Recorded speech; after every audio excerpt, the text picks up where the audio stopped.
Hello students, welcome to all in my YouTube channel RK English classes. आइए बच्चों, आज के इस वीडियो में डायरेक्ट एंड इनडायरेक्ट स्पीच का रूल नंबर 4 जिसे इम्परेटिव सेंटेंसेज कहा जाता है, तो इम्परेटिव सेंटेंसेज को हम इनडायरेक्ट में कैसे बदलें। आइए आज के इस वीडियो में इम्परेटिव सेंटेंस होता क्या है, इसका रूल क्या है, इसके एग्जाम्पल क्या हैं, आइए जो है इसको हम समझें। बच्चों, ये डायरेक्ट से इनडायरेक्ट का पार्ट नंबर 4 है। आप वीडियो को लास्ट तक देखें, कमेंट करें, कोई समस्या है उसको बताएं। बाकी बच्चों जो है, सबसे पहले आइए हम इम्परेटिव सेंटेंस किसे कहते हैं इसको समझ लें।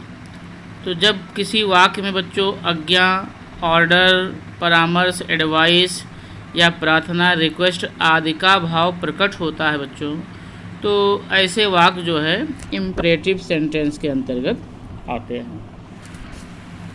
तो बच्चों ये रहा जो है इम्परेटिव सेंटेंस का परिभाषा। आइए बच्चों, अब थोड़ा सा हम इम्परेटिव सेंटेंस के जो है इनडायरेक्ट में कैसे बदलें इसके रूल को जान लें।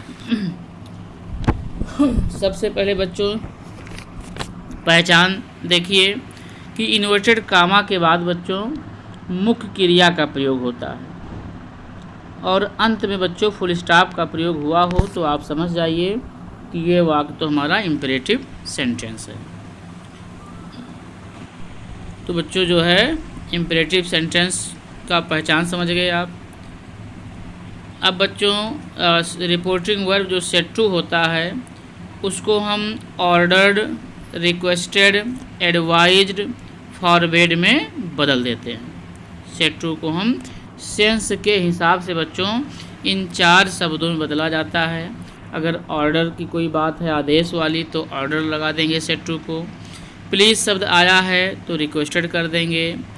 अगर कोई एडवाइस वाली बात है अथवा बच्चों जो वाक्य जो है नेगेटिव होता है, डू नॉट का प्रयोग किया गया है, तो उसमें हम एडवाइज्ड और फॉरवर्ड दोनों का प्रयोग कर सकते हैं। किंतु बच्चों एडवाइस लगाने पर हम नॉट टू का प्रयोग करेंगे, फॉरवर्ड लगाने पर नॉट का प्रयोग नहीं किया जाता है। अभी बच्चों एग्जाम्पल बताया जाएगा।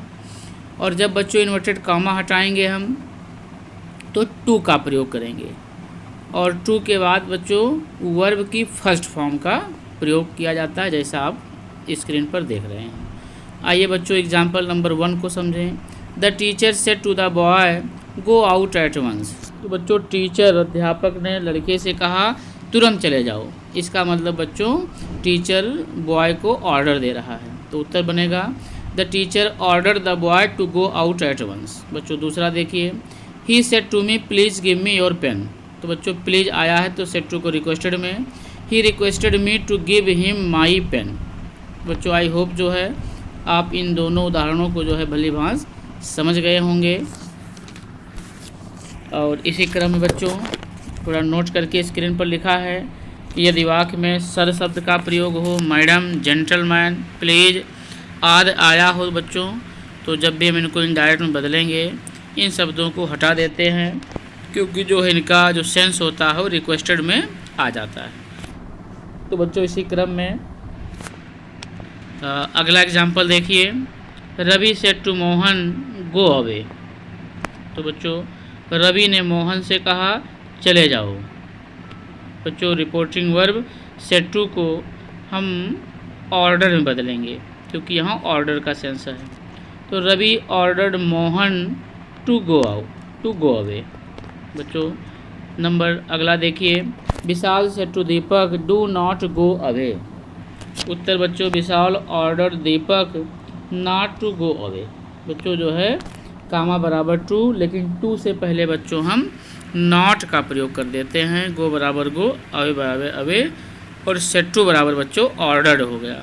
और हमारा सब्जेक्ट विशाल, ऑब्जेक्ट दीपक, तो Vishal order Deepak not to go away. I hope बच्चों आप ये चारों एग्जाम्पल जो है समझ गए होंगे बच्चों। तो बच्चों अगर समझ गए हों तो एक बार लाइक तो बनता है, शेयर बनता है, और नए बच्चे जो है चैनल को सब्सक्राइब भी करते रहें। इसी क्रम बच्चों अगला एग्जाम्पल देखिए, Atul said to his friends please sit down. तो बच्चों यहाँ प्लीज शब्द आ गया, तो reporting verb said to clear हो गया कि हम रिक्वेस्टेड में ही बदलेंगे। तो अतुल रिक्वेस्टेड हिज फ्रेंड्स, बच्चों कामा हटा तो टू चला आया, प्लीज़ रिक्वेस्टेड में आ गया तो बचा सिट डाउन। उत्तर हुआ Atul requested his friend to sit down. Deepak, अगला वाक्य देखिए, Deepak said to his friends please don't leave him. फिर बच्चों प्लीज़ का प्रयोग किया गया है तो आप रिक्वेस्टेड में ही बदलेंगे। Deepak requested his friends not to leave him. 5 number देखिए बच्चों, the doctor said to his patient do not smoke.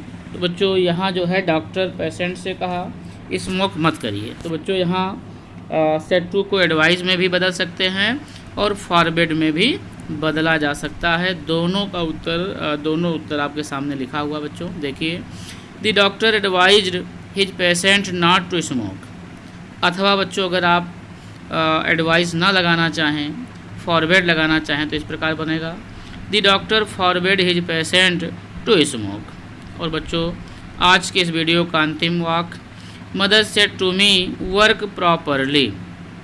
माँ ने मुझसे कहा सही तरीके से काम करो। तो बच्चों एडवाइस का सेंस है, mother advised me to work properly. बच्चों आई होप जो है you will have understood all examples of imperative sentences. With this video comes to an and.